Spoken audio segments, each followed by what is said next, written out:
Hello বন্ধুরা, তোমরা শুনছো হাসির গল্প। আজকের গল্প ভগবানের বাচ্চা। লেখক সমরেন্দ্রনাথ ঘোষ। ছোটবেলা থেকে আমি পাগল দেখলে ভয় পাই। প্রিয়াকে যখন বিয়ে করেছিলাম খবর নিয়েছিলাম ওদের বংশে কেউ পাগল ছিল কিনা। যত বড় হয়েছি পাগল ভীতি বেড়েছে।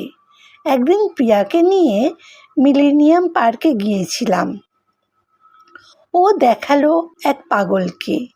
পাগলটা ছেঁড়া নোংরা পোশাক পরে একটা গাছের সামনে দাঁড়িয়ে কবিতা বলে চলেছে। নিজে কবিতা ভালোবাসি, তাই ওর প্রতি মনোযোগ দিলাম। বিস্ময় বাড়ল আরও। আরে, এ যে আমার কবিতা বলছে। জিজ্ঞেস করলাম, কার কবিতা বলছো? বলল, ভগবানের বাচ্চার। কার কবিতা? ঝাঁঝিয়ে উঠল সে। কাল আর না কি শুনতে পাও না, বলছি না ভগবানের বাচ্চার।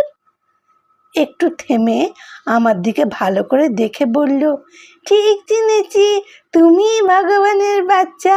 এসো, তোমাকে একটা চুমু খাই, তারপর কবিতা শোনাই। সবাই ছিটকে এলাম।